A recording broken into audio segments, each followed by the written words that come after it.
नमस्कार, आप देख रहे हैं भोपाल दूरदर्शन और जैसा कि घड़ी की सुइयां हमें बता रही हैं कि समय हो गया है आपके और हमारे एक खास कार्यक्रम नमस्कार एमपी का। दर्शकों, ये कार्यक्रम खास रहता है क्योंकि ये एक सजीव फोन इन कार्यक्रम है, यानी आप हमारे विशेषज्ञों से बात कर सकते हैं, चर्चा कर सकते हैं, प्रश्न पूछ सकते हैं टीवी स्क्रीन पर दिए गए हमारे फ़ोन नंबर्स पर। और ये कार्यक्रम खास इसलिए भी है क्योंकि दर्शकों, ऐसा कोई विषय नहीं है जो कि इस कार्यक्रम में हम अछूता छोड़ते हों। ऐसी कोई जानकारी नहीं है जो हम आपको देते नहीं हों। राजनीति कहें, दुनिया कहें, मौसम कहें, मनोरंजन कहें, चाहे जो भी क्षेत्र हो, हर विषय से हम आपको रूबरू करवाते हैं। और इसके लिए हमने हमारे इस कार्यक्रम को बांट रखा है कुछ सेगमेंट्स में। तो चलिए चलते हैं हमारे कार्यक्रम के पहले सेगमेंट की तरफ, जो कि होता है आज की तिथि, और जानते हैं क्या है तिथि। आज की तिथि विक्रम संवत 2080, वैशाख माह, कृष्ण पक्ष की दशमी, 15 अप्रैल 2023 आज की तारीख, और दिन है शनिवार का। तो ये तो हो गई तिथि की बात। कहा जाता है कि एक बुद्धिमान व्यक्ति वही होता है जो अपने भविष्य की चिंता ना करते हुए इतिहास से कुछ सीख लेता है, इतिहास से कुछ पाठ पढ़ता है। तो इतिहास की जानकारी जरूरी है। तो चलिए आइए पलटते हैं इतिहास के पन्ने और जानते हैं अगले सेगमेंट में क्या खास हुआ था आज के दिन इतिहास में। तो अगर 1452 की बात करें तो महान चित्रकार लियोनार्डो दा विंसी का आज के दिन जन्म हुआ था। आज ही के दिन 1469 में सिख धर्म के संस्थापक और प्रथम गुरु गुरु नानक जी का जन्म हुआ था। साथ ही 1563 में सिख धर्म के ही 5वें गुरु गुरु अर्जन सिंह जी का भी आज जन्म हुआ था। 1689 की अगर बात करें तो फ्रांस ने स्पेन के खिलाफ युद्ध की घोषणा की थी। 1923 की अगर बात की जाए तो डायबिटीज से पीड़ित लोगों के लिए पहला इंसुलिन बाजार में आया था। अगर 1980 में आज की तारीख की बात की जाए तो भारत में 6 गैर सरकारी बैंक राष्ट्रीयकृत किए गए थे। और 2004 में 15 अप्रैल की तारीख अगर देखा जाए तो फ्रांस के राष्ट्रपति जॉक शिराक ने उस कानून पर हस्ताक्षर किए थे जिसके जरिए स्कूलों में किसी भी धार्मिक चिन्ह के पहनने पर रोक लगा दी गई थी। तो ये तो बात हो गई इतिहास की। अब बात आती है विचारों की। विचारों को जानना, खंगालना और सुविचारों को आपके सामने रखना, यही होता है हमारा अगला सेगमेंट। तो चलिए चलते हैं हमारे तीसरे सेगमेंट की तरफ, जो कि कहता है आज का सुविचार। आज का सुविचार कहता है, डेनिस बेटली जी ने कहा था, समय और स्वास्थ्य 2 अनमोल संपत्तियां हैं जिनकी कीमत हम तभी समझते हैं जब वो नहीं रहती। जी हाँ, समय और स्वास्थ्य। स्वास्थ्य की अगर बात चल रही है तो स्वास्थ्य को जानना, समझना और उसकी ध्यान रखना बेहद ज़रूरी है जीवन में। आज की हमारी जो चर्चा का पहला विषय है वो स्वास्थ्य से ही जुड़ा हुआ है। जैसा कि आप जान रहे हैं कि मौसम बदल रहा है और बदलते मौसम लाता है बहुत सारी बीमारियों को। तो बदलते मौसम में होने वाली बीमारियों के बारे में ही हम चर्चा करेंगे। और इस बारे में बात करने के लिए जो हमारे साथ विशेषज्ञ हैं हमारे साथ, वो हैं डॉक्टर दीपेश यादव जी। दीपेश सर, आपका बहुत बहुत स्वागत है हमारे इस कार्यक्रम में। और बदलते मौसम की बात के साथ साथ अगर चर्चा करना चाहें तो दूसरे पहलू की तरफ चलते हैं और दूसरे मेहमान से भी आपका परिचय करवाते हैं। तो दूसरे मेहमान के रूप में जो हमारे साथ हैं, वैसे तो उनका शब्दों में परिचय देने की कोई आवश्यकता नहीं है। क्यों? क्योंकि उनका परिचय वो देती हैं उनके दमदार अभिनय से। जी हाँ, अगर बात करें दूरदर्शन की, बात करें अगर किसी नाट्य कथा की, बात करें अगर रंगमंच की, बात करें अगर बॉलीवुड की, या फिर OTT प्लेटफॉर्म पे प्रसारित हो रहे किसी भी चैनल की, तो इन सभी पर अपने दमदार अभिनय का प्रस्तुतिकरण करती हैं। यही हैं हमारी अगली मेहमान। आइए आपका स्वागत करती हूँ। ज्योति दुबे जी हैं हमारे साथ। थैंक यू, नमस्कार। ये एक रंगमंच कर्मी भी हैं। इनकी तारीफ में क्या कहा जाए, लेखक भी हैं, निर्देशक भी हैं। ऐसा कोई क्षेत्र नहीं है अछूता जो कि मीडिया की दुनिया में इनसे जानता ना हो। तो स्वागत है आपका। Thank you. शुरुआत आपसे ही करते हैं चर्चा की। जी, आपसे जानना चाहेंगे कि आखिर ये अभिनय की जो सफ़र की शुरुआत है वो कहाँ से हुई, कैसे शुरुआत करी आप? मैं एक्चुअली बचपन से बहुत शौकीन थी। सॉन्ग सुनती थी, उन पे डांस करती थी, स्कूल में परफॉर्मेंसेस करती थी। लेकिन एक समय आया कि जब मुझे लगा कि मुझे थोड़ा बाहर निकल कर टीवी में जाना चाहिए। अब उस समय तो मैं 12th पास भी नहीं थी, तो मेरे मम्मी पापा ने मुझे समझाया कि आप अभी थोड़ा पढ़ लें, उसके बाद आप शुरू करें अपनी जर्नी। तो जैसे ही मैं फर्स्ट ईयर में आई, मुझसे रुका नहीं गया और मेरे एक मित्र मिले और उन्होंने कहा कि आप थिएटर जानती हैं? तब मैं थिएटर नहीं जानती थी। उन्होंने कहा कि यहीं पास में एक इरफान सौरभ सर हैं, वो थिएटर करने वाले हैं झांसी की रानी पर जी। तो आप चलिए वहाँ। और मैं चली गई और यहीं से शुरुआत हुई। फिर धीरे धीरे थिएटर में जो है कृष्ण कसवद और आते हुए मतलब बहुत सारे थिएटर के मैंने प्रोग्राम्स किए और फिर लीड रोल मिलने लगे, फिर धीरे धीरे मैं दूरदर्शन में आई। जी, तो खुशी की बात तो ये है कि आज दूरदर्शन में आप अतिथि की तरह यहाँ पर मौजूद हैं। हाँ, तो लेकिन मैं अतिथि अपने आप को मानती नहीं हूँ, क्योंकि बिल्कुल। ये मेरा अपना है, परिवार का हिस्सा हाँ। है। जी, तो इस तरीके से आपकी शुरुआत हुई। जी। बहुत अच्छी बात है। दीपेश जी, आपसे जानना चाहेंगे, क्योंकि आज बदलते मौसम के बारे में हम बात कर रहे हैं और इनसे जुड़ी बीमारियों के बारे में बात कर रहे हैं, तो क्या प्रभाव पड़ता है बदलते मौसम का शरीर पर? देखिए, हम नेचर के ही एक पार्ट है। हमारा शरीर उन्हीं तत्वों से मिलकर बना है जो हमारे आसपास हैं। जैसे कि बोला गया है कि क्षिति जल पावक गगन समीरा, यानी कि आपका जल थल पृथ्वी आकाश अग्नि वायु, वही हमारे अंदर भी है। पंचतत्व। पंचतत्व हमारे अंदर भी हैं। और ये जब पंचतत्व बाहर, इनका अगर प्रभाव चेंज होता है, यानी कि गर्मी से ठंड में हम जाते हैं, ठंड से गर्मी में जाते हैं, तो जो भी प्रभाव होता है, यानी वायु अगर तेज चल रही है, धीमी चल रही है, प्रकाश कम हो रहा है, ज़्यादा हो रहा है, ह्यूमिडिटी बढ़ रही है, ये उन तत्वों का प्रभाव जो बाहर चेंज हो रहा है, वही प्रभाव हमारे शरीर में भी चेंज होना चालू हो जाता है। और इस कारण से कई बार जब हम एकस्टम्ड नहीं हो पाते हैं, तो उन लोगों पर उस तरह के मौसम के चेंज का प्रभाव दिखाई देने लगता है। यानी सभी मौसम जो चेंज होते हैं उनका प्रभाव सभी पर नहीं होता है, किन्हीं पर किसी तरह का प्रभाव दिखता है और किसी पर किसी तरह का दिखता है। कुछ लोग ठंड से गर्मी आती है तो ज़्यादा बीमार पड़ते हैं, कुछ गर्मी से ठंड आती है उसमें बीमार पड़ते हैं, और कुछ लोग जैसे ह्यूमिडिटी है, बारिश का मौसम है, बादल वाला मौसम है, उससे उनको ज़्यादा प्रभाव पड़ता है। जी, और ये प्रभाव भी पर्सन टू पर्सन वेरी करता है। दीपेश जी, 2 मिनट में आपको रोकना चाहूँगी, एक कॉलर हमसे जुड़ रहे हैं। हेलो, जी जी जी, प्रदीप साहू जी, स्वागत है आपका। जी, हेलो। अपना प्रश्न करिए। हाँ, मेरा डॉक्टर साहब से प्रश्न है, फिर ज्योति दुबे मैडम से।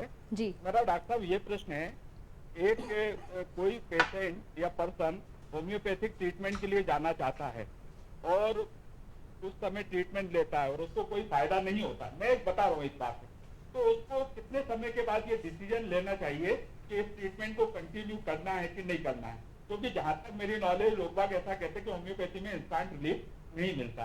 एक तो प्लीज ये बताइए कि वो कब डिसाइड करे, कितने दिन के बाद डिसाइड करे कि ट्रीटमेंट को कंटिन्यू करें कि नहीं करें, प्लीज, है ना। और दूसरा मेरा प्रश्न है दुबे मैडम से कि मैडम ऐसा कहते हैं कि दुनिया एक रंगमंच है, लेकिन रंगमंच की जो दुनिया के लोग ही है ना, वो रंगमंच से दूर क्यों हो रहे हैं, वो सिनेमा की तरफ ज्यादा आकर्षित हो रहे हैं? तो थोड़ा बताइए इसका क्या कारण। जी, दीपेश जी, जी। पहले आप। देखिए, आपका जो प्रश्न था कि कोई भी ट्रीटमेंट लेना चालू करते हैं तो हम कब समझ जाएं कि हमको यहाँ पर आराम मिलेगा या नहीं मिलेगा। देखिए, सबसे पहली चीज़ होती है नींव। जब आप किसी चिकित्सक के पास जाते हैं, क्योंकि होम्योपैथी एक वास्ट नॉलेज है, मतलब अथाह समुद्र की तरह है। अब आप किस चिकित्सक के पास गए हैं और वो कितना नॉलेज के साथ आपका ट्रीटमेंट कर रहा है, ये वेरी करता है। हर चिकित्सक का अपना जो वे है वो अलग अलग है। अब आप जब किसी चिकित्सक के पास गए हो तो जो होम्योपैथी का राइट पैटर्न वो ये होता है कि आपकी कंप्लीट टोटालिटी ली जाए। कई बार ऐसा होता है कि आप किसी होम्योपैथी चिकित्सक के पास गए, उसने 2-4 क्वेश्चन पूछे और आपको कुछ भी जो उसकी प्री डिसाइडेड मेडिसिन डिसीज़ के हिसाब से उनने लिख करके दे दी। तो ऐसी कंडीशन में आप मान के चलिए कि आपको आराम हो भी सकता है, नहीं भी हो सकता है, तो आप बहुत ज़्यादा आगे नहीं जा पाएंगे। लेकिन हाँ, जो प्रॉपर चिकित्सा जो है, जिसमें कि कंप्लीट केस टेकिंग ली जाती है, उसमें अच्छा खासा समय लगता है। मिनिमम 15-20 मिनट से लेकर के 1 घंटा तक भी लग सकता है। तो उसमें पूरी केस टेकिंग, आप जिस भी चिकित्सक के पास जाएं, सबसे पहले ये देखें उसने आपका जो सिम्टम्स कंप्लीट किए हों, उसकी सारी मोडालिटीज़, यानी कब बढ़ रहा है, कब कम हो रहा है, ये सारी चीज़ें। इसके अलावा आप अगर फीमेल हैं तो मेंस्ट्रुअल सिम्टम्स, भूख प्यास नींद से related symptoms, mental state, emotional state, past history में किस तरह की आपको बीमारियां रही हैं, वो सारी जानकारी ली गई हो, और अभी कोई स्ट्रेस टेंशन कुछ चल रहा है क्या, किस कारण से आपको बीमारी चालू हुई, ये सारे लेकर के और उसका कंप्लीट एनालिसिस करके अगर कोई निकालता है, तो ऐसे चिकित्सक के पास आप लंबे समय भी रुके रहेंगे तो ये श्योर है कि आप ठीक हो जाएंगे। लेकिन अगर जहां आपको ऐसा लगता है कि कम अटेंशन के साथ फास्ट अगर ट्रीटमेंट हो रहा है तो वहाँ संभावना कम है, फिर वहाँ लंबे समय आप ना रुकें तो ज़्यादा बेहतर है, क्योंकि हर चीज़ का एक कॉज होता है।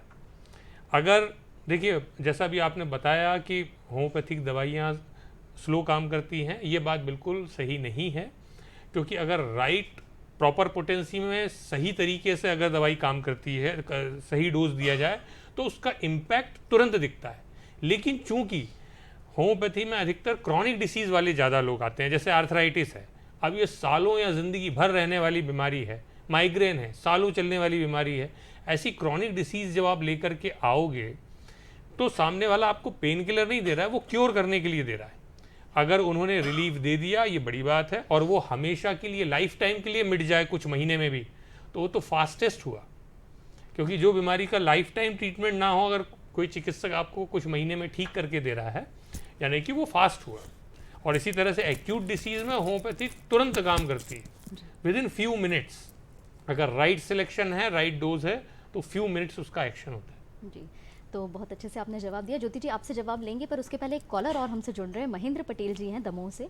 महेंद्र जी अपना सवाल कीजिए। जी मैम, मैं डॉक्टर साहब को नमस्कार। मेरा क्वेश्चन ये है कि जैसे बदलते मौसम में और गर्मी का समय है, तो क्या खान पान रखें और क्या सावधानी रखें कि ताकि हम स्वस्थ जीवन जी सकें और लू से बच सकें और गर्मी से बच सकें, और कोरोना काल में वैसे ही चल रही है, तो क्या सावधानी बरतें?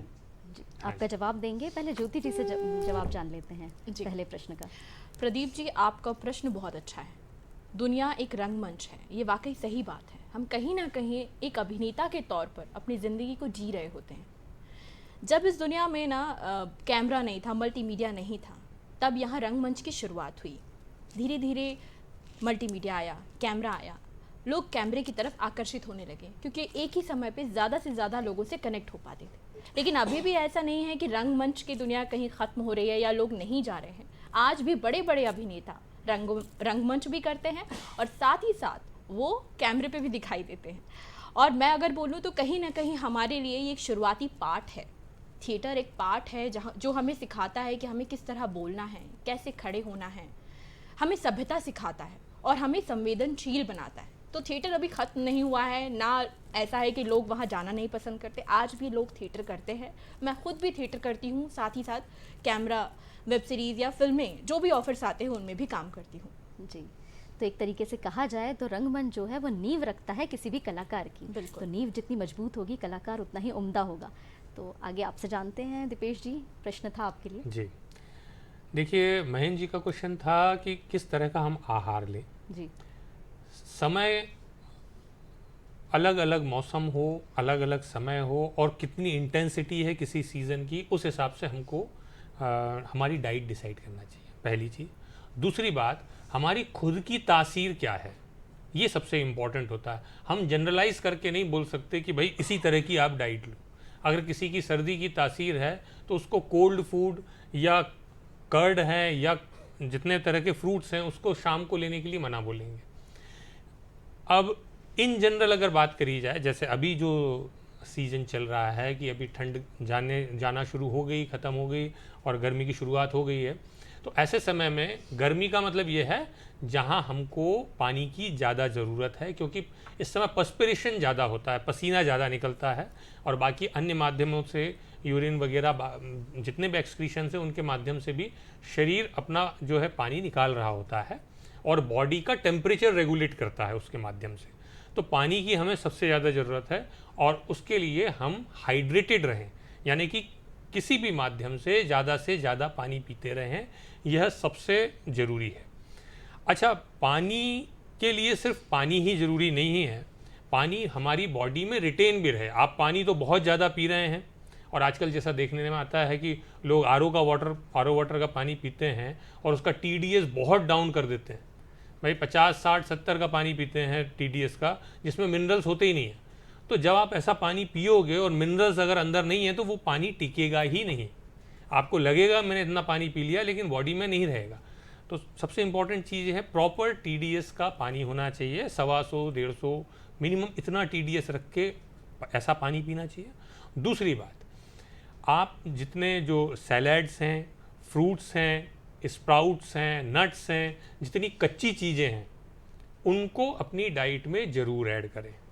फिर सीज़न के हिसाब से आप दही है, छाछ है, इस तरह की चीज़ें, सत्तू है, ये कुछ स्पेशल चीज़ें हैं जो आप गर्मी के समय में यूज़ कर सकते हैं। इसमें एक तो एक आपको बॉडी रिहाइड्रेट भी होगी, और दूसरी चीज़ है जो मिनरल्स हैं वो आपके अंदर जाएंगे नेचुरल फॉर्म में और पानी को होल्ड करके रखेंगे। दूसरी बात है आपकी बोन्स के लिए हेल्पफुल रहेंगे, नर्वस सिस्टम के लिए हेल्पफुल रहेंगे, आपके डाइजेस्टिव सिस्टम के लिए हेल्पफुल रहेंगे। तो ये हमको जानने की ज़रूरत है कि कौन सी हेल्दी डाइट है और किस सीज़न में हमको क्या लेना है। जी, जैसा कि महत्व बताया आपने हेल्दी डाइट का भी और साथ साथ पानी का भी, कि पानी का कितना लेवल होना चाहिए, कितना पानी पीना चाहिए एक दिनचर्या में हमें। तो आगे चलते हैं वापस हम अपने कलाकार की तरफ, ज्योति जी से जानते हैं कि ज्योति जी कल ही आपकी एक मूवी रिलीज़ हुई है जिसमें आपने काम किया है, सर मैडम सरपंच। जी। तो उसके बारे में ज़रूर जानना चाहेंगे कि सर मैडम सरपंच क्या कहानी है और आपका क्या किरदार है उसमें। सर मैडम सरपंच ये एक ऐसा टाइटल है जिसे समझना बड़ा ही आसान है, सर मैडम सरपंच। वैसे इसमें आपको सीमा विश्वास मैडम दिखाई देंगी, भगवान तिवारी जी दिखाई देंगे और एरियाना दिखाई देंगी लीड में, और साथ ही मैं हूँ एक सरपंच के तौर पर। ये फिल्म कल ही रिलीज़ हुई है और लोगों के रिस्पांस बहुत अच्छे हैं। ये एक हास्य व्यंग कहानी है जहाँ पर हम देखेंगे कि जो कुछ चीज़ें सिस्टम में चल रही होती हैं छुटपुट जो बहुत नीचे तबके पे चल रही होती हैं, जिनका ऊपर लेवल से कोई लेना देना नहीं होता, उन पर व्यंग किया गया है और बड़े ही आसानी तौर पर दिखाया गया। मतलब उसे डायरेक्ट नहीं कहा गया है, इनडायरेक्ट वे में। मतलब ऐसी फिल्में बनती नहीं है तकरीबन, मैं अगर बोलूँ तो 20 साल बाद ऐसी फिल्म लोगों को दिखाई देगी जो कहीं एक्शन, थ्रिलर और इन सब चीज़ों से अलग हटके है और बहुत सहज है। मतलब कुछ बहुत ज़्यादा ड्रामेटाइज नहीं है, बहुत ईजी जाती है। तो आप लोग भी देखिए इस फिल्म को। वास्तविकता से जुड़े मुद्दों पर आजकल फिल्में बन रही हैं, बहुत ही खुशी की बात है। ज्योति जी अगर कुछ डायलॉग आप हमें कह के सुनाएं या कोई भी आपकी फिल्म का हो। वैसे मैं उसमें एक सरपंच की भूमिका निभा रही हूँ, जो एक पढ़ी लिखी औरत है और सरपंच बनी है। लेकिन जैसा कि गांव में होता है कि सरपंच लेडी होती है और उनके जो हस्बैंड हैं वो संभाल रहे होते हैं। तो उस फिल्म में मुझे जो है चुनाव चिन्ह मिलता है, उसका चुनाव चिन्ह जो होता है वो होता है गधा। और हम लोग खूब चेंज कराने की कोशिश करते हैं, लेकिन हमारे जो टीम में जो 3-4 लोग होते हैं वो एक गधा लेकर आते हैं। तो मैं उनसे पूछती हूँ, क्योंकि ये बुंदेली बेस्ड फिल्म है, तो मैं उनसे पूछती हूँ जे का है तो वो बताते हैं कि ये गधा है जी। तो ऐसा कुछ है, बहुत सारी चीज़ें हैं, बहुत सारे सीन्स हैं आप लोग देखिए। जी जी जी। तो मतलब जो हमारी लोक भाषाएं हैं उनका भी भरपूर उपयोग हो रहा है। बिल्कुल, मैं बोलूँगी सीमा मैडम तो बंगाली हैं, लेकिन उन्होंने भरपूर उसको सीखा, समझा और उसे बुंदेली में प्रयोग किया। और बोली से अपना एक लगाव होता है। मतलब हिंदी उतना आत्मीयता नहीं देती जितनी कि एक बोली आत्मीयता देती है। और व्यंग्य के द्वारा वैसे भी जो समझाया जा रही है बारीक चीज़ें, वो शायद लोगों के मन तक ज़्यादा उतरी। बिल्कुल, मैं कहूँगी ये स्क्रिप्ट हमारे डायरेक्टर ने ही लिखी है, प्रवीण मोछली जी उनका नाम है, और वो एक नेशनल अवार्डेड डायरेक्टर हैं। साथ ही इसमें एरियाना जो कि अमेरिका से हैं, वो भी हिंदी बोलती नजर आएंगी और बाकी सब बुंदेली बोल रहे होंगे। बहुत अच्छा लग रहा है आपसे ये सारी जानकारी जान के। दीपेश जी, आगे आपसे ये जानेंगे कि क्योंकि बदलते मौसम की हम बात कर रहे हैं, तो क्रोनिक बीमारियां, लंबे चलने वाली जो बीमारियां हैं जो कि आमतौर पर आजकल सभी घरों में पाई जाती हैं, तो उन क्रोनिक बीमारियों के जो मरीज रहते हैं उन पर बदलते मौसम का क्या असर पड़ता है? जी देखिए, क्या होता है जैसे ही मौसम चेंज होता है, अगर कुछ लोग होते हैं जिनकी तासीर होती है ठंडी की, जी, जिसको हम चिली पेशेंट बोलते हैं, ऐसे पेशेंट, ऐसे लोग जिनको ठंड बर्दाश्त नहीं होती, अगर आपको हाफ स्वेटर लगेगी तो उनको फुल स्वेटर लगेगी, आपको अगर सिर्फ फ़ैन चाहिए तो उनको कूलर या एसी चाहिए। तो सेंसिटिविटी ज़्यादा होती है ठंड के लिए। ऐसे कुछ होते हैं हॉट पेशेंट जिनको बोला जाता है, जिनको गर्मी बिल्कुल बर्दाश्त नहीं होती, ठंड जितनी चाहे उतनी बर्दाश्त कर लेंगे। जी। इसी तरह से कुछ पेशेंट होते हैं बड़े सेंसिटिव होते हैं, जिनको ना गर्मी बर्दाश्त होती ना सर्दी बर्दाश्त होती है। बिल्कुल। अच्छा, यही मोडालिटीज़ अगर सेम डिसीज़ है तो डिफ़र कर जाती है। अब जैसे कई बार क्या होता है कि जोड़ों के दर्द की परेशानी है, वैसे तो प्रायः ठंड में, ठंडे मौसम में प्रॉब्लम बढ़ती है, लेकिन कुछ केसेस में बारिश वाले मौसम में या बादल वाले मौसम में उनको प्रॉब्लम होने लगती है। कई ऐसे पेशेंट भी होते हैं जिनको जोड़ों के दर्द की परेशानी है, उनको आप घर के अंदर बिठा करके रखो, और वो बिना बाहर देखे बता देंगे, क्योंकि उनको दर्द चालू हो जाता है, बादल हुए और उनको दर्द चालू हो गया, मौसम बदल गया। मौसम बदल गया। तो ये मौसम चेंज का इतना ज़्यादा इम्पैक्ट होता है। जी। अब इसी तरीके से देखिए, कुछ जो केस होते हैं उनको गर्मी से अच्छा लगता है, ठंड से परेशानी होती है। इसका उल्टा भी होता है कि कुछ लोगों को जो है ठंड में रिलीफ लगता है, गर्मी से परेशानी होती है। कई एलर्जिक कंडीशंस वाले पेशेंट होते हैं। अच्छा, एलर्जी भी होती सिंपल, सर्दी जुकाम है, रेस्पिरेटरी प्रॉब्लम हो सकती है, सांस लेने में परेशानी हो सकती है, लेकिन कुछ लोगों को समर्स में होती है, किसी को चेंज ऑफ वेदर में होती है, किसी को ह्यूमिड एनवायरनमेंट में होती है, किसी को बादल वाले मौसम में होती है, किसी को ठंड वाले मौसम में होती है, और किसी को बसंत ऋतु में, स्प्रिंग में प्रॉब्लम होती है। जी। तो ये बॉडी टू बॉडी डिफर करता है, और यही क्लासिफिकेशन होता है किसी भी पर्सन, किसी भी पेशेंट को डीपली आइडेंटिफाई करने का। बिल्कुल। अगर ये आइडेंटिफिकेशन प्रॉपर है तो हम उस पेशेंट की जड़ तक पहुंच सकते हैं और उसको सही उपचार देकर उस केस को क्योर कर सकते हैं। जी। तो मतलब आपके कहने का ये अर्थ निकालें कि जो अलग अलग तासीर होती है, अलग अलग बॉडी स्ट्रक्चर्स रहते हैं, अलग अलग तरीके से वो मौसम के लिए अपना रिस्पॉन्स दिखाते हैं पेशेंट्स, तो उस हिसाब से आपको अपनी तैयारी बदलते मौसम के लिए करनी होगी। तो अगला रुख फिर हम करेंगे हमारी ज्योति जी की तरफ, और ज्योति जी से ज़रूर जानना चाहेंगे, क्योंकि OTT प्लेटफॉर्म्स का आजकल बहुत ट्रेंड है।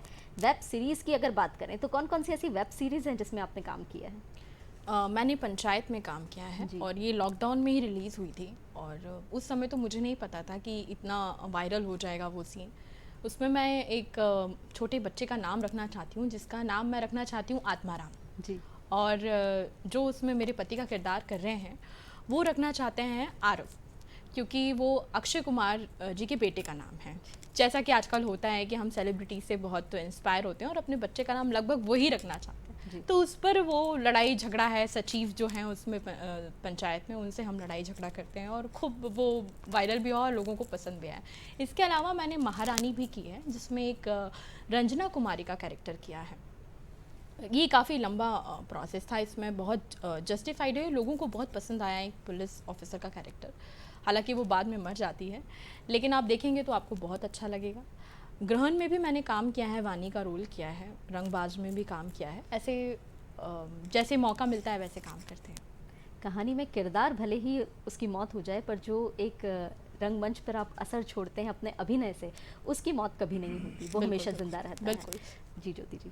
दीपेश जी, अगला सवाल फिर आपकी तरफ जाता है, और क्योंकि हम बात कर रहे हैं बदलते मौसम की, और आने वाला समय होगा जब गर्मी बढ़ेगी, लू का मौसम आएगा, लपट का मौसम आएगा, तो इस समय पर कपड़ों की जो चुनाव रहता है वो विशेष करके कैसे रहना चाहिए? देखिए, ये भी बॉडी टू बॉडी डिफर करता है, लेकिन एक इन जनरल जो पैटर्न है वो ये है कि कॉटन के कपड़े होना चाहिए, सॉफ्ट, कंफर्टेबल और नेचुरल। ये सबसे इम्पॉर्टेंट है। वेंटिलेशन प्रॉपर हो हमारी स्किन के लिए, लेकिन साथ ही साथ जो सन रेज़ हैं, जो हार्मफुल रेज़ हैं, उनसे बचने के लिए अगर आप कवर कर सकते हैं तो वो ज़्यादा बेहतर रहता है। और साथ ही कुछ नेचुरल कोई लोशंस हैं, सनस्क्रीन्स हैं, ये आप यूज़ कर सकते हैं। और सबसे इम्पॉर्टेंट जो होता है वो है आप हाइड्रेटेड रहें। वो आपको कई चीज़ों से प्रोटेक्ट करता है। अगर आपने सफिशिएंट पानी पिया हुआ है और प्रॉपर कपड़े पहने हुए हैं, और ख़ासतौर से सनलाइट से डायरेक्ट एक्सपोजर से बचें, ख़ासतौर से दोपहर वाली जो होती है। और जब भी आप बाहर निकलें, अगर लू वाला समय है तो कान कवर करके रखें, फेस कवर करके रखें, और जितना हो सकता है टेम्परेचर वेरिएशन से बचें। भाई, आप कहीं अंदर इंडोर में बैठे हुए हैं, आप कूलर एसी में हैं और अचानक आप बाहर निकलते हैं, या आप अपनी कार में हैं, गाड़ी में हैं और एसी अंदर चल रहा है और एकदम बाहर निकलते हैं, ये आपको हार्मफुल कर सकता है। दूसरा, आप धूप से आकर के एकदम अपनी कार में ना बैठें, क्योंकि वो या तो धूप में होगी तो तपरई होगी, या आप अंदर जाकर के एकदम एसी चालू करेंगे, ये भी प्रॉब्लम देगा। तो पहले टेम्परेचर के एकस्टम्ड हो जाएं। अगर एसी भी चालू करना है तो पहले सिंपल फ़ैन ऑन करें, विंडोज़ सारी ओपन कर दें, फिर धीरे धीरे जब वो टेम्परेचर नॉर्मल हो जाए तो धीरे धीरे करके उसको टेम्परेचर को आप कूल करना चालू करें, जिससे कि आप जो सडन चेंज ऑफ टेम्परेचर है उससे होने वाले शॉक और परेशानियों से आप बच सकते हैं। जी, सडन एक्सपोजर से मतलब हमें बचना है। बिल्कुल। और अगर यहाँ पर बात चल रही है एसी या कूलर्स की, तो एक सवाल ज़रूर आता है, क्योंकि आजकल बहुत ट्रेंड हो गया है। स्कूल्स की बात करें, चाहे बसेस की बात करें, घर की बात करें, चाहे ऑफिस की बात करें, हर जगह वातानुकूलित एक माहौल रखने का आजकल प्रचलन सा चल गया है। हम कहीं भी रह नहीं पाते हैं एसी कूलर के। तो इसका क्या प्रभाव पड़ता है, ये किस हद तक, मतलब खासतौर पे मैं इम्यूनिटी के लिए जानना चाहूँगी कि अगर हम रोग प्रतिरोधक क्षमता की बात करें तो ये एयर कंडीशनिंग किस तरीके से असर दिखाती है? बहुत ही अच्छा क्वेश्चन है आपका। देखिए क्या है, दो चीज़ें होती हैं, एक होता है नीड और एक होता है ग्रीड। जी, हम लाइफ नीड से जीते हैं या ग्रीड से जीते हैं? ग्रीड का मतलब क्या है, हम छोटे मोटे पेन से भी बचना चाहते हैं, ये हमारा लालच है। भाई हम, जैसा मैंने बताया कि हम पंच तत्वों से बने हैं, हमारे अंदर भी पंच तत्व हैं, और इससे एकस्टम्ड रहने वाला व्यक्ति ही ज़्यादा स्वस्थ होता है। अगर गर्मी के मौसम में गर्मी का आनंद नहीं लिया और ठंड के मौसम में थोड़ा ठंड का आनंद नहीं लिया, तो हमारी लाइफ ही कोई मतलब की नहीं है। क्योंकि क्या होता है, हमारा शरीर जब किसी पर्टिकुलर टेम्परेचर को, किसी पर्टिकुलर मौसम को बियर करता है, तो उसमें अंदर कई ऐसी कैपेबिलिटीज़ पैदा होती हैं कि वो एकोमोडेशन जल्दी करना चालू कर देता है, और ये हमारे इम्यूनिटी को बहुत पॉजिटिव इम्पैक्ट में लेकर के जाता है। कभी भी जो उतार चढ़ाव आते हैं, बैक्टीरिया वायरस का इन्फेक्शन आता है और कई प्रभाव जो बॉडी के ऊपर पड़ते हैं, उसके अगेंस्ट में हमारी बॉडी रेजिस्टेंस पैदा करना सीख जाती है। तो आजकल हम जो देखते हैं कि बहुत थोड़ी थोड़ी चीज़ों में आप एसी, कूलर और ये सारी चीज़ों को यूज़ करते हैं। जहाँ तक अगर हो सके, अगर आप नेचुरल रह सकें तो बहुत अच्छा है। हाँ, अगर आप रात को सो रहे हैं और आपको ऐसा लगता है कि प्रॉपर स्लीप नहीं आएगी, उस समय आप यूज़ कर रहे हैं, ठीक है, लेकिन इसका एक्सेसिव यूज़ जो है हेल्थ के लिए निगेटिव इम्पैक्ट डालेगा। जी, सुविधाएं हैं, सुविधाओं को उपयोग किस हद तक अपने को करना है, ये आप पर डिपेंड करता है। तो ज्योति जी, अगला सवाल आपसे रहेगा, क्योंकि महिला प्रधान आजकल फिल्में बन रही हैं, महिलाओं का वर्चस्व जो है वो समाज में भी बढ़ रहा है, पर कहीं ना कहीं क्या आज भी महिलाएं आपके क्षेत्र में, अभिनय के क्षेत्र में या फिल्म इंडस्ट्री के या बॉलीवुड के क्षेत्र में देखा जाए तो कुछ चैलेंजेस फेस करती हैं? क्या स्थिति है महिलाओं की? अगर मैं बोलूँ तो हम एक समाज में रहते हैं जी, और यहाँ अच्छी चीज़ें बहुत कम दिखाई देती हैं। वनस्पत अगर कोई बुरी चीज़ है तो वो ज़्यादा हाईलाइट हो जाती है, तो लोगों के लिए बड़ा चैलेंज होता है, क्योंकि पहले से भ्रांतियाँ और कुछ चीज़ें रहती हैं। अच्छे लोग और बुरे लोग हर जगह पाए जाते हैं। ये इंसान पर डिपेंड करता है कि वो कैसे डील करता है। गलत और सही रास्ता दोनों आपके पास होता है। ये डिपेंड करता है हम पर कि हम क्या चुनते हैं। ये बहुत अच्छा सवाल पूछा आपने। तो मेरे लिए भी एक चैलेंज था, क्योंकि समाज कई चीज़ों को अच्छा नहीं मानता और कई चीज़ें छुपी हैं तो वो उन्हें दिखाई नहीं देती। जी, लेकिन मेरे लिए ये बड़ा चैलेंज था कि मैं इसी समाज में रहकर अच्छी तरह से कार्य कर सकूं। इसमें सबसे बड़ा सपोर्ट मेरे माँ बाप का था, जिन्होंने मुझे बहुत सपोर्ट किया और समय समय पर उन्होंने मुझे समझाइश भी थी कि आपको अगर डील करना है तो कैसे करना है लोगों से, क्योंकि अच्छे बुरे दोनों लोग आपके सामने आएंगे। ऐसा नहीं कि सिर्फ अच्छे अच्छे आते रहेंगे या बुरे बुरे आते रहेंगे। तो आपको उन्हें आंकना है, आपको समझना है, उसके बाद आपको आगे काम करना है। और सबसे इम्पॉर्टेंट होता है कि आप अपना काम अच्छी तरह से करें।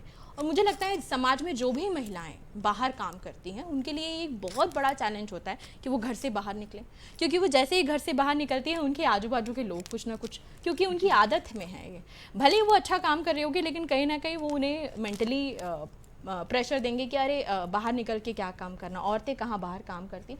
लेकिन अब धीरे धीरे समाज बदल रहा है। अब माँ बाप सपोर्ट करते हैं, अब समाज कहीं ना कहीं आपके काम को सराहता है, लोग आपको पहचानते हैं, तो धीरे धीरे अपने आप माहौल चेंज होता जाता है। बिल्कुल, बहुत अच्छी बात कही ज्योति जी आपने कि समाज तो कहीं ना कहीं बदल रहा है, नज़रिया लोगों का बदल रहा है, और ज़्यादा बदलाव लाने के लिए पहले शुरुआत अपने से करनी होगी। आप अपने प्रति अपना नज़रिया बदलिए, देखिए समाज अपने आप बदलता जाएगा। तो यहाँ पर चर्चा को थोड़ा सा विराम देते हैं और चलते हैं पर्यटन पर। तो आइए चलते हैं कान्हा नेशनल पार्क की सैर पर।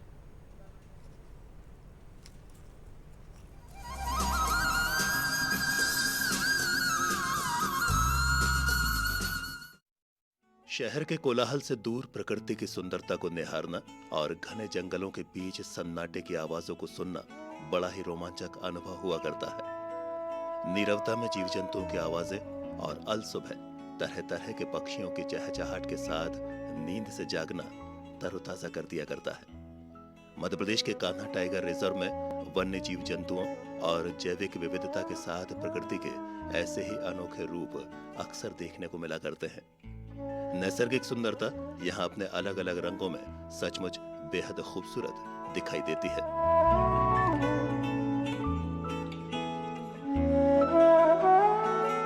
मध्य प्रदेश के मंडला और बालाघाट जिलों में 2000 वर्ग किलोमीटर क्षेत्र में फैला हुआ है कान्हा टाइगर रिजर्व। इसे कान्हा जोन, किसली जोन, मुक्की जोन और सरही जोन में बांटा गया है।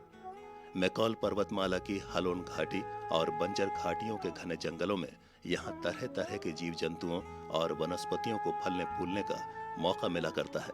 1930 के दशक में इसे अभयारण्य का दर्जा मिला और 1955 में इसे राष्ट्रीय उद्यान घोषित किया गया। बाद में बाघों के संरक्षण को विशेष प्रोत्साहन देने के लिए 1973 में इसे टाइगर रिजर्व का दर्जा भी हासिल हुआ।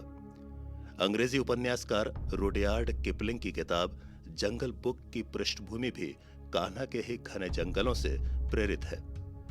कान्हा के आसपास के इलाकों में रह रहे लोग पिछली कई पीढ़ियों से जीव जंतुओं और जंगलों के संरक्षण में भी सक्रिय रहे हैं। बाघों के अलावा यहाँ बारहसिंघा, तेंदुआ, जंगली कुत्ता, भालू, चिकना पानी कुत्ता और भारतीय अजगर जैसे जीवों को भी संजोया गया है।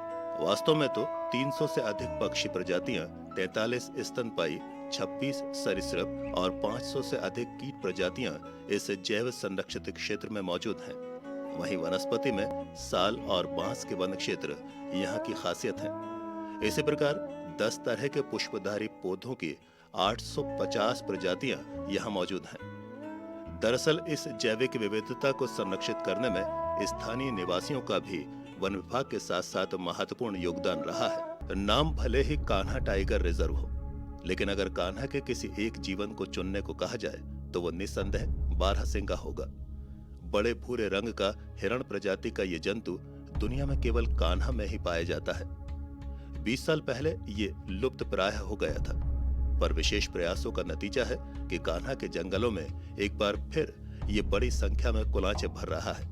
झुंडों में विचरण करने वाले बारहसिंघा का भोजन हरी भरी घास हुआ करता है। नर बारहसिंघा अक्सर मादा बारहसिंघा को लेकर आपस में लड़ा करते हैं और इस टकराव में वे अपने अनोखे सींगों को भी क्षतिग्रस्त कर दिया करते हैं। समूची दुनिया के मुकाबले भारत में सबसे ज्यादा बाघ माने जाते हैं। ताजा गणना के बाद देश के 50 टाइगर रिजर्व में अब तक 3000 से ज्यादा बाघ हो चुके हैं। वहीं मध्य प्रदेश को तो बाघों का ही घर माना जाता है। मध्य प्रदेश में अब बाघों की संख्या करीब 526 है। केवल कान्हा टाइगर रिजर्व में ही 80 से ज्यादा बाघ हैं। इन्हीं में रॉयल टाइगर को देखने के लिए कान्हा टाइगर रिजर्व सबसे बेहतरीन स्थल माना जाता है। प्राकृतिक दृष्टि से भी इन बाघों के रहने के लिए मध्य भारत और कान्हा का ये वन क्षेत्र आदर्श और अनुकूल माना जाता है। एक समय था जब बाघों की संख्या चिंताजनक रूप से कम हो गई थी, लेकिन कान्हा सहित देश के अन्य टाइगर रिजर्व में किए गए प्रयासों के नतीजे सामने आए और एक बार फिर देश भर के टाइगर रिजर्व में बाघों की दहाड़ गूंजने लगी। कान्हा में बाघ और बारहसिंघा के अलावा ढेरों अन्य जीव जंतु भी हैं। इन्हीं में से एक है गौर यानी इंडियन बाइसन। ये झुंड में रहा करते हैं। घुटनों से नीचे मोजे की तरह व्हाइट सॉक्स इनकी विशिष्टता रहा करता है। इनके एक समूह में एक नर हुआ करता है। इनके अलावा कुलांचे भरते हिरण और नील गाय कान्हा में जगह जगह दिखाई दिया करती हैं। जीव जंतुओं को देखने के साथ ही जंगल में फैले हरे भरे मैदान, दूर दूर तक फैले जंगल और उसकी महकती ताजा हवा यहाँ की सैर का मजा ही अलग कर दिया करती है। नमस्कार, उम्मीद करते हैं आपको अच्छी लगी होगी कान्हा नेशनल पार्क की सैर, क्योंकि ये सिर्फ मध्य प्रदेश का नहीं भारत का भी गौरव है। तो आगे बढ़ते हैं हमारी चर्चा की तरफ और दीपेश जी से जानते हैं कि दीपेश जी, क्योंकि स्कूली बच्चे अभी भी जा रहे हैं, स्कूल चल रहे हैं, तो इस खास मौसम में अगर मौसम बदल रहा है तो स्कूली बच्चों को क्या विशेष सावधानियां रखनी चाहिए? देखिए, स्कूली बच्चों के लिए भी वही है, अगर आप लंच साथ में भेज रहे हैं तो पानी के साथ साथ थोड़ा अगर कुछ जूसेस हों या कुछ मिनरल्स वाले, अगर लो बीपी रहता है तो कुछ आजकल मिनरल्स के जैसे आप इलेक्ट्रॉल वगैरह या कोई भी ऐसे जो जिसमें मिनरल्स हों ऐसा पेय पदार्थ मिला करके उसको दे सकते हैं। साथ में फ्रूट्स रख सकते हैं। फ्रूट्स एक ऐसी चीज़ है, वो पैकेज्ड फूड है। आपने 2 संतरे रख दिए, वो ऑटोमेटिकली अगर आपने खाने की आदत डाली है तो तुरंत छीलेगा, तुरंत खाएगा, ताज़ा रहेगा वो। तो इस तरह की चीज़ें अगर हम आदत में डाल देते हैं बच्चों के, तो ये उनके हेल्थ के लिए भी अच्छा है और मौसम से बचने के लिए भी अच्छा है। बिल्कुल। और स्कूली बच्चों के लिए जैसे आपने बताया यहाँ पर कि फल फ्रूट या तरल पदार्थों का जो है उनको सेवन करते रहना चाहिए ताकि वो लू लपट और आने जो बदलने वाला मौसम है उससे बचे रहें। और परिवार की अगर हम बात करें ज्योति जी, तो परिवार की कैसा सपोर्ट रहा है आज तक? और हाल ही में जैसे आपकी शादी भी हुई है तो उसके लिए बहुत बहुत बधाई। पहले तो शादी के बाद क्या परिवर्तन देखती हैं आप अपने अभिनय के क्षेत्र में या अपने वर्क फील्ड पर? परिवार की सपोर्ट की बात करूँ तो 2007 से मैंने ये काम शुरू किया था। शुरुआत में थोड़ी तकलीफ़ हुई, थोड़ा समझाना पड़ा, लेकिन जब मेरे माता पिता को मैंने उन्हें इनवाइट किया कि आप मेरा शो देखने आइए और उन्होंने शो देखा, वहाँ 350 लोग थे जो मेरे अभिनय को सराह रहे थे। उनकी मानसिकता में फ़र्क आया और फिर मेरी उनसे वार्तालाप हुई कि इस दुनिया में सबके मुंह अलग अलग हैं और सब कुछ ना कुछ कहेंगे, लेकिन इम्पॉर्टेंट ये है कि मैं कैसा काम कर रही हूँ और आप मुझे कैसे समझते हैं। और मैं हर जगह उनके लिए इन्फॉर्मेटिव रही कि हाँ मैं यहाँ जा रही हूँ, उनको हर काम की जानकारी रही। और आज जब शादी के बाद की बात है तो जिम्मेदारी तब भी थी और अब भी है, क्योंकि समय के साथ जिम्मेदारियाँ भी बढ़ती हैं परिवार के प्रति। लेकिन मेरे जो पति हैं वो पुलिस प्रोफेशन में हैं, तो प्रोफेशन जो है उनका कहीं ना कहीं बहुत बिज़ी रखता है उन्हें और वो समय निकालते हैं। लेकिन शादी से पहले आज के समय में लड़कियों को ये अधिकार होता है कि वो अपनी बात अपने होने वाले पति के सामने रख सकें। तो मैंने उनसे बात की कि मैं इस फील्ड में बड़े ही मेहनत करके चल रही हूँ, आप जो है मैं इसमें काम करना चाहती हूँ, क्योंकि मुझे लगभग 13 साल हो चुके हैं, 14 साल हो चुके हैं। तो उन्होंने कहा कि देखिए फील्ड में अच्छे बुरे सभी लोग होते हैं, आप चलते रहिए, बुरा अच्छा बुरा सभी लोग कहेंगे, आप बस अच्छे रहिए। बस उनका ये कहना था और यही शब्द मुझे कहीं ना कहीं मनोबल बढ़ाया कि नहीं ये मुझे समझने वाले हैं और आगे मैं इनके साथ चल पाऊँगी। और आज भी है कि मैं कहीं काम करने जा रही हूँ तो मैं उन्हें बता के आती हूँ कि देखिए मैं जा रही हूँ, आप बता दीजिएगा कैसा क्या काम है, तो हम दोनों अपना टाइम मैनेज कर लेते हैं। जी, कहीं ना कहीं वो आपका मनोबल बढ़ा रहे हैं और आपकी चर्चा से जो हमारे दर्शक देख रहे हैं वो ही कहीं ना कहीं उनका मनोबल भी बढ़ रहा है। हाँ, मतलब मैं ये कहती हूँ कि आपका अपने परिवार के साथ सामंजस्य, अंडरस्टैंडिंग जी, जो सबसे ज़्यादा इम्पॉर्टेंट है, और वो कम्युनिकेशन से ही होगा। अगर आप अपने काम के बारे में बता रहे हैं, उनके काम के बारे में पूछ रहे हैं, तो आप एक दूसरे को ज़्यादा बेहतर तरीके से समझ पाएंगे और फिर आप अपने काम को और उनके काम को बेहतर तरीके से आगे ले जा पाएंगे, क्योंकि भविष्य में आपको काम करना ही है। जी, निश्चित तौर पे बहुत अच्छा काम आप कर भी रही हैं ज्योति जी। और क्योंकि मीडिया की बात चल रही है तो दीपेश जी आपसे भी ये जानना चाहेंगे कि आजकल जहाँ OTT प्लेटफॉर्म्स, इंटरनेट, गूगल, इन सब का ज़माना आ चुका है, तो इलाज के लिए भी लोग इसका सहारा लेते हैं और गूगल बाबा की मदद से इलाज करना चाहते हैं, तो ये कहाँ तक हानिकारक है? देखिए, आपका जो प्रश्न है इसको सबसे पहले मैं शुरुआत करूँगा एक न्यूज़ से। अभी कुछ ही दिन पहले सुप्रीम कोर्ट का जो ऑर्डर आया है कि सोशल मीडिया पर कोई भी जो हेल्थ के बारे में जानकारियाँ देते हैं वो नहीं दे पाएंगे जब तक कि उनके पास कोई अथॉरिटी ना हो। तो ये एक बहुत अच्छा कदम है, क्योंकि हम 8 साल 10 साल पढ़ाई करते हैं मेडिकल की, तब हम समझ पाते हैं कि डिफरेंशियल डायग्नोसिस क्या है। आपको एक प्रॉब्लम दिखती है कि भाई मुझे पैरों में जलन हो रही है, भाई गर्मी के कारण है ठीक है, लेकिन उसके और 50 कारण हो सकते हैं, है ना। अगर किसी को फीवर आ रहा है तो वो किस टाइप का फीवर है, किस कारण से है, भाई डॉक्टर्स उसका डिफरेंशियल डायग्नोसिस निकालेंगे। आप फीवर को सिर्फ फीवर देखोगे। कई बार ऐसा होता है कि कोई छोटी मोटी चीज़ होती है, अगर मान लो लिम्फेटिक ग्लैंड बढ़ी हुई है और नेट के ऊपर देख करके लोग सीधे कैंसर तक पहुंच जाते हैं। जी। तो आप जब भी नेट देखेंगे या कोई सिम्टम्स से मिलान करने की कोशिश करेंगे तो पूरी संभावना है कि आप भटकेंगे। एक्चुअली में होता क्या है कि हर स्टेट, मतलब हर कोई भी डिसीज़ होती है वो अपने बहुत सारे एसेसरीज सिम्टम्स के साथ होती है और इनको डिफ्रेंशिएट करना ये डॉक्टर ही कर सकता है। आप अगर कुछ गलत देख लेंगे, कभी छोटी बीमारी को बड़ा समझ लेंगे, जिसको हाइपोकॉन्ड्रियक बोलते हैं। इसमें पेशेंट घबरा जाता है और परेशान होता रहता है कि मुझे तो शायद कोई बहुत बड़ी बीमारी हो गई है, लाइलाज बीमारी हो गई है।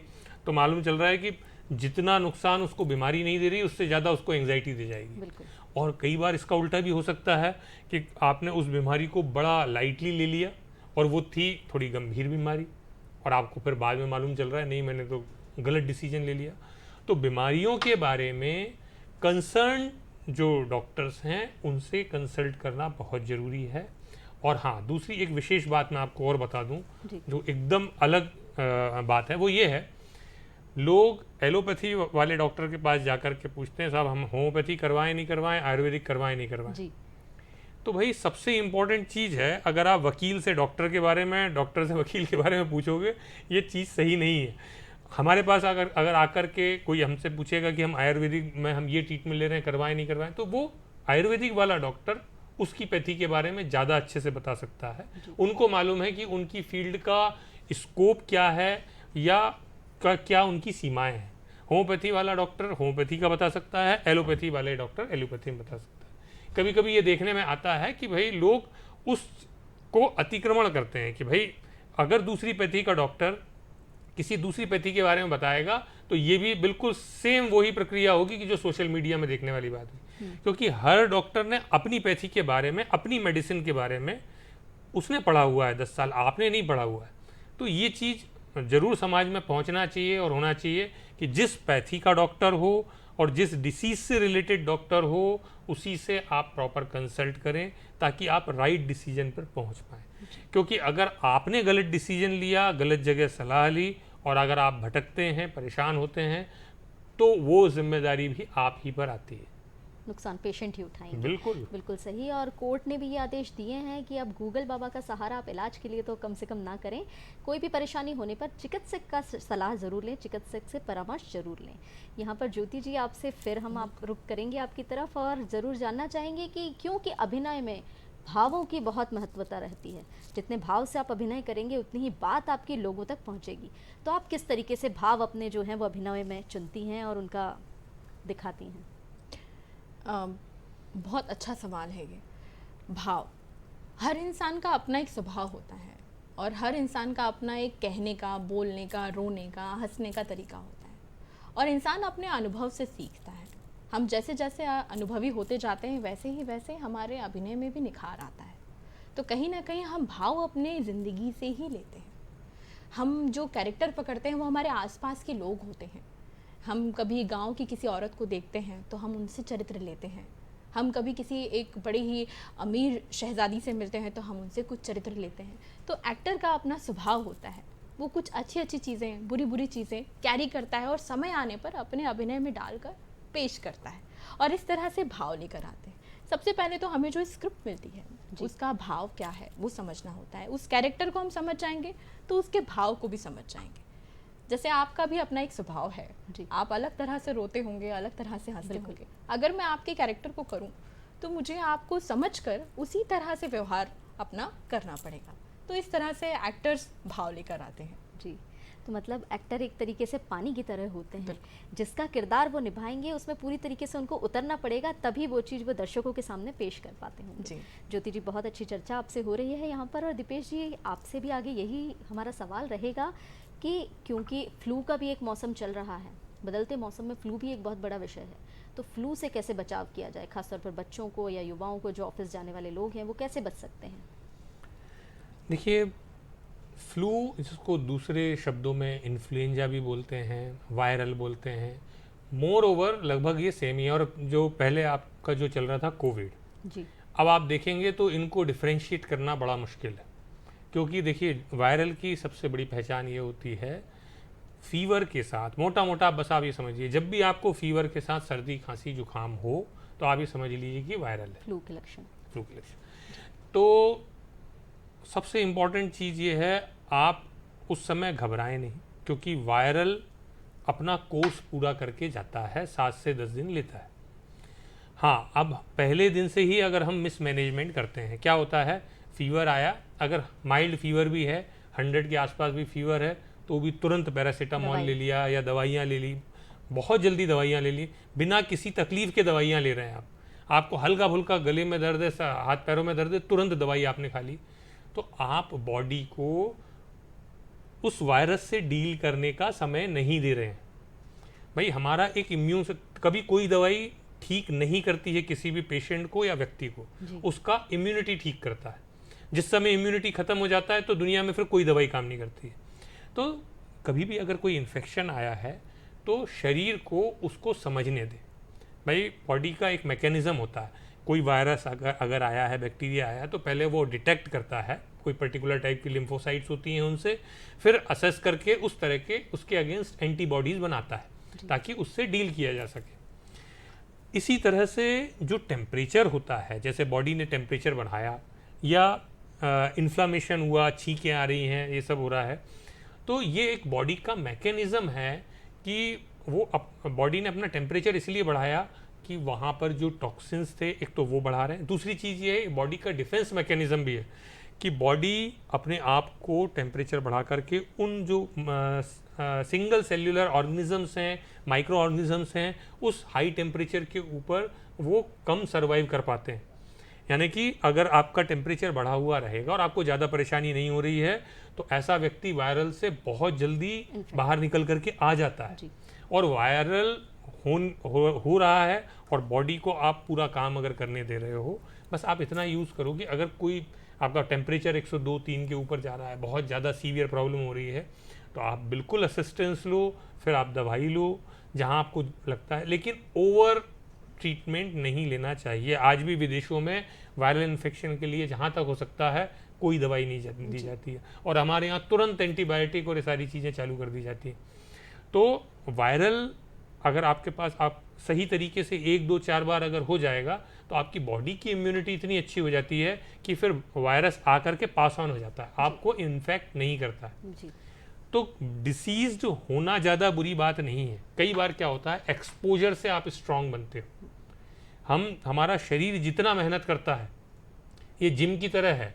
अगर हम रोज़ जिम जा रहे हैं, हमको अगर कोई दूसरा हमारा करीबी देखे, अगर देखो कितना परेशान हो रहा है, वो परेशान नहीं हो रहा है, वो अपने आप को स्ट्रांग बना रहा है। तो इसी तरह से जितनी भी सारी डिसीजेज हैं अगर आ रही हैं, आप उसी रेशो में रिस्पॉन्स करो जितने में वो आपको तकलीफ शो कर रहा है।